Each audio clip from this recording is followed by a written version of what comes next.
Our continuity. We are the longest surviving civilization. How long I can't say. At least 10,000 years. Some people say that Ram Setu is 1,75,000 years ago. Could be, I can't say. But at least 10,000 years I can say. Because some of the geologists have said it is not less than 10,000 years. Now, even 10,000 years is such a long history. And it's continuing unbroken. The way we behave, the way we dressed, even today, is more or less the same. The way we worshipped, same. Because it's a special feature of Hinduism.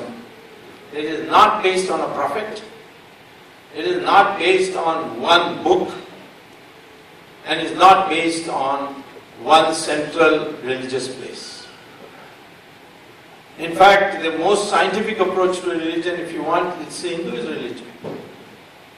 These are experiences of the rishis which have been converted into books. And those are divided into two parts. Revealed knowledge, which is called Shruti, and codes of behavior, which is called Smriti. And codes of behavior can be changed. What Manu wrote could be changed by Yajnavalkya. What Yajnavalkya wrote, Mitapshara could change. So when Mayavati kept telling me Manuvadi, Manuvadi, I said, where are you living? There is no Manuvadi. If you want, we can have a Mayavadi also. Because codes of behavior have been said can be changed over a period of time. And that is why it's very difficult for Hindus to be fundamentalists. Because there is no one book to say we will follow that.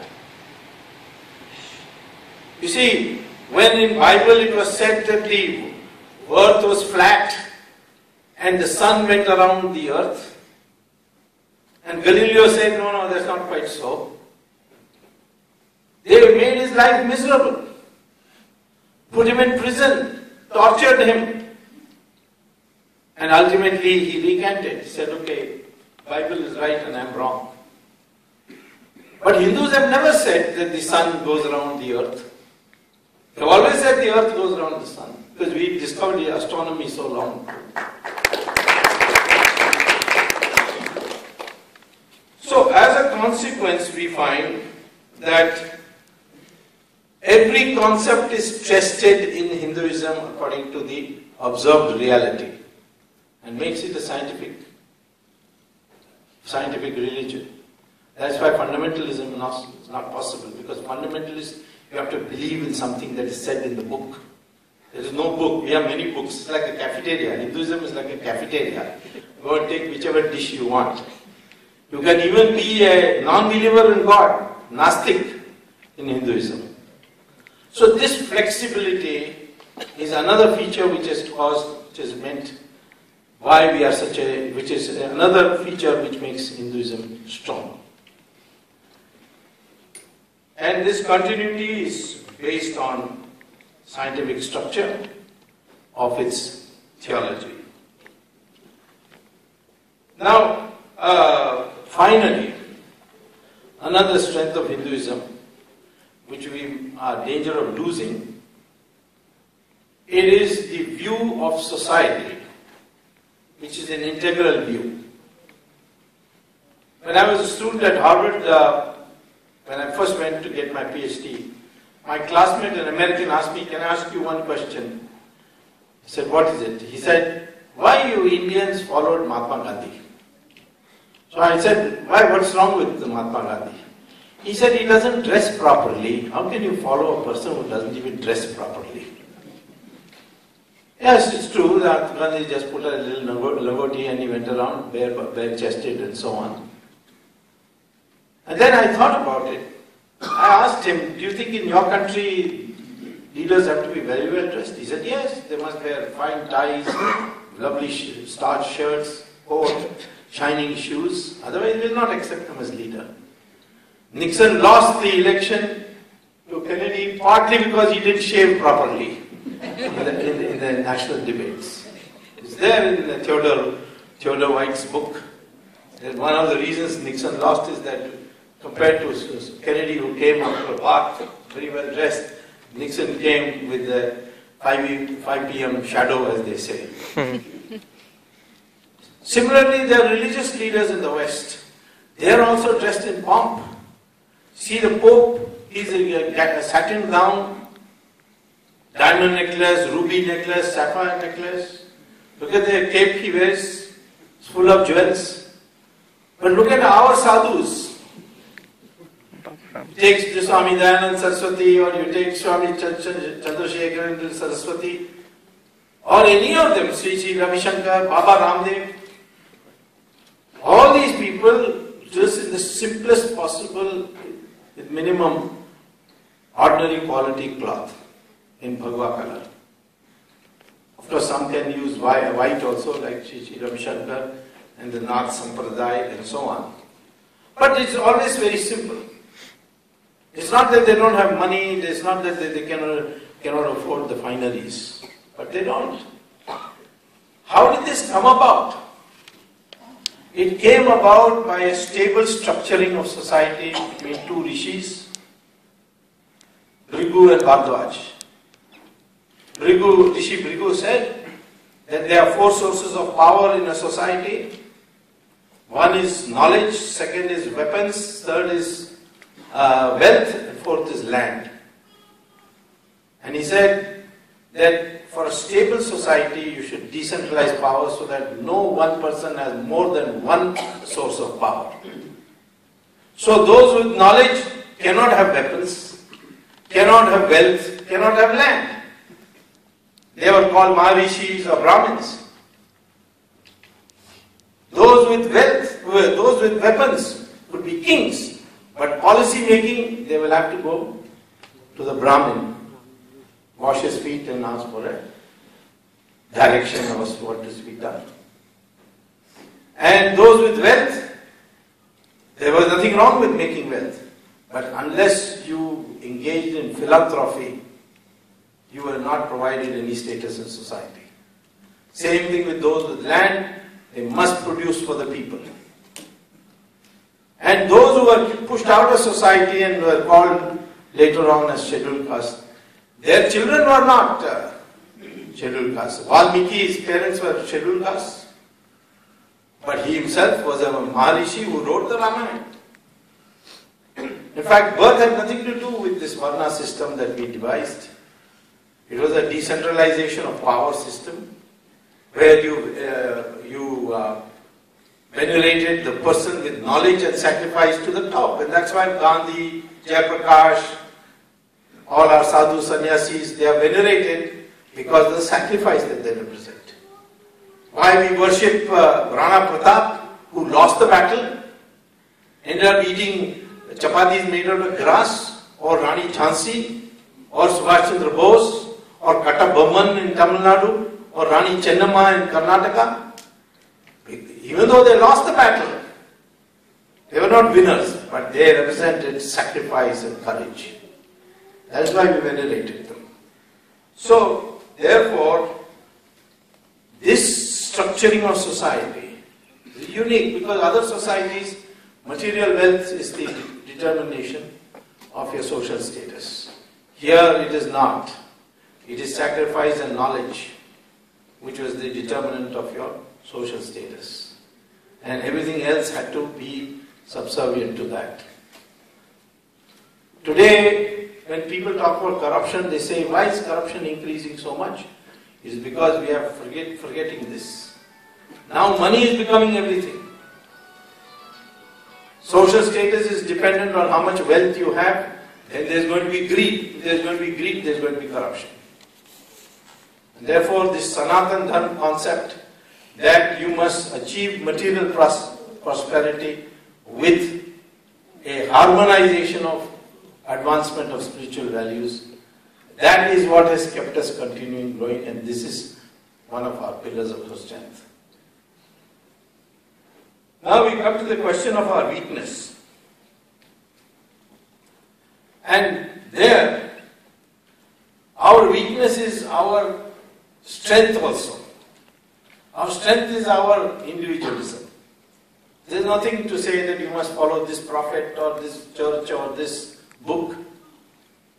You can follow Upanishads if you want, you can follow Vedanta if you want. You can believe in Vishnu and not in Shiva, or you can believe in both. You need not go to a temple, you can worship at home. So all these freedoms that Hinduism has given to our society has become a weakness also.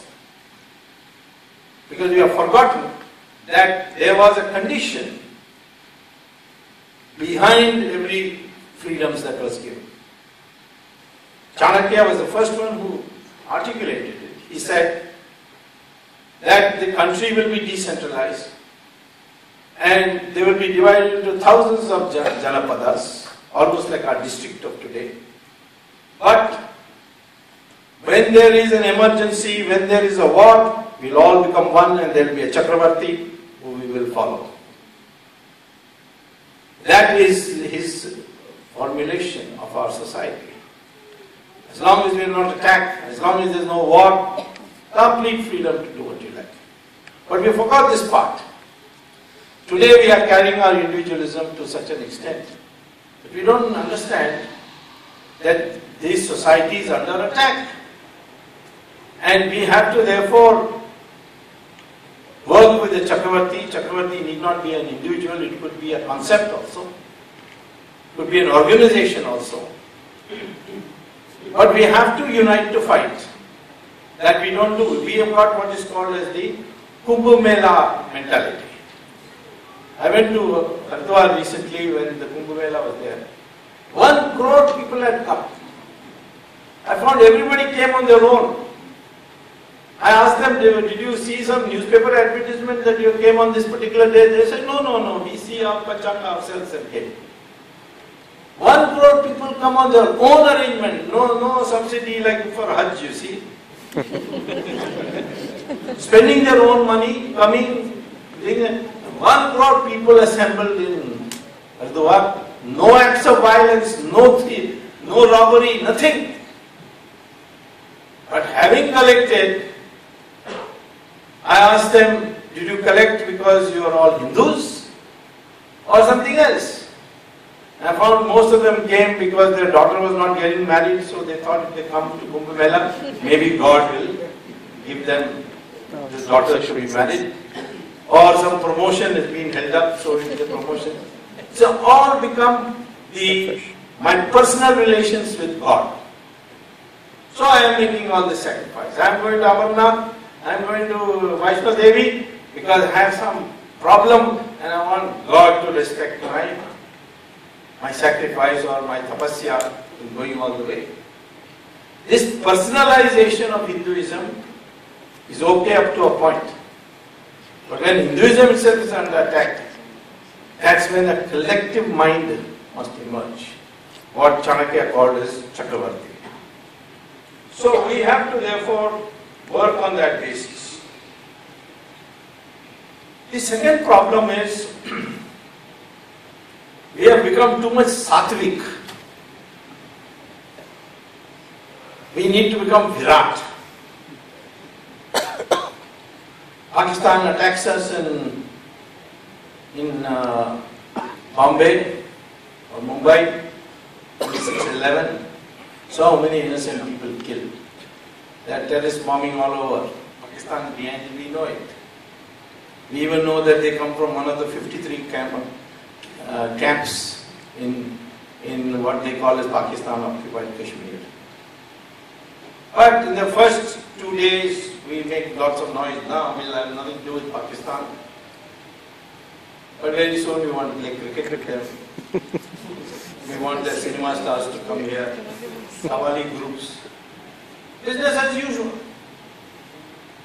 Not realizing that every day this is creating problems for us. There was a time, 2001, 2002, 2003, 2004, when Americans used to ask me, how is it that in all the terrorist attacks, no Muslim of India is involved. No Muslim is a member of Al-Qaeda. And it was a fact. But afterwards, now we are finding slowly that people are getting affected. Because the Hindu is not reacting. And the Hindu is not reacting, therefore the terrorists are selling the dream that one day we rule for 800 years, we may rule again. And some people are getting affected. Plenty of money is coming, so unemployed youths are getting infected. So we need, therefore, to have a clear mind that for defense of country, we are not going to hesitate. This is what Swami Chinmayananda used to call the Arjuna disease. Shall I fight? Shall I not fight? I mean, we are spending all our time on this. What to do, so much bloodshed will take place. What about the morality of it? This is Ramchandraji's temple here. And Ram hid behind a tree and killed Bali. What did Bali say? Hey Kshatriya Putra, what is this cowardice you have shown, hiding behind a tree and killing me? Come before, if you had come before me and you had gone into battle and I died, I would have considered it an honor. But this cowardly way you have done it, where is your morality? So what did Ram say? Ram said, who are you to give me a lecture on morality? After stealing Sugriva's wife and his kingdom, you give me lecture on morality? You have no right to talk to me about morality. Morality is only between two moral individuals, not between an amoral person and a moral person.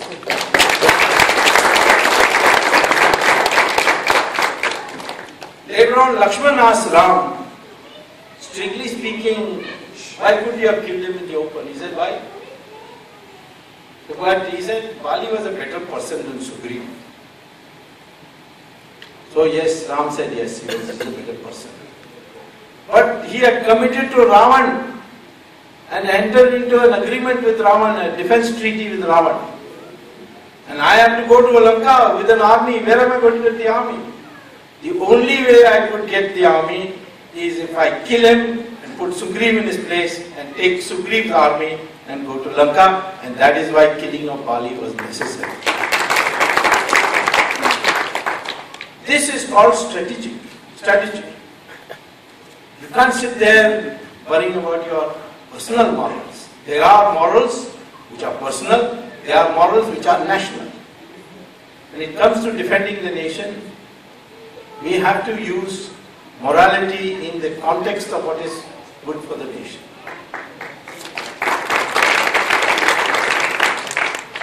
That is why Bhishmacharya in his last lectures to Arjuna said that in the dharma is to prevail, but at times of war it is Apathdharma. And Apathdharma, provided it has social sanction, different. For instance, in the Mahabharata war also, you know that Krishna sent his chakra and hit the sun so that they could retire for the day earlier than it was scheduled because they were losing the battle. Was that ethical? Was it ethical to kill Karna when he was down on the ground? What did Krishna say to Arjuna? What ethics you are talking about? When he was sat and watched and egged on people to disrobe your wife, where was the ethics then? Kill him now. That is a proper reading of our scriptures will tell you what is the difference between what is called as Rashtra Charitra and Vyaktigat Charitra, that is national character and individual character. Times of war, there is something called Apathdharma. We don't know that. Everywhere I'll get a lecture. No, we should be nice to everybody, all religions are the same. They're not the same. Islam says that everybody should be converted who is not Muslim. If necessary, kill them, call them kafir. What does Christianity say? Same thing. If you don't believe in Christianity, you are pagan. You have to be saved. And occasionally, if necessary, to be killed. So, these religions are not the same as the one with Hinduism, which says that all religions lead to God. Is there any other religion which says all religions lead to God? Only Hinduism says that. And that was carried in other religions. Nanak also used to say the same thing. None of the religions where the Prophet came out of Hinduism, whether it's Jainism, Buddhism or Sikhism, we have ever said that ours is the only way. We may say ours is the best way. That is like going from Chicago to Detroit, you can go by the turnpike, which is Hinduism, or you can go by the village road, which will be traffic lights all the way. But both will lead you to the same place, but obviously the turnpike will take you faster. So we don't say all religions are equal. We only say that all religions lead to God, but ours leads faster and better. That is the... We also been, one of our weaknesses being our civilized behavior in the past. I'm not talking about present so much as why we allowed Islam and Christianity for Mughals and the British to rule our country.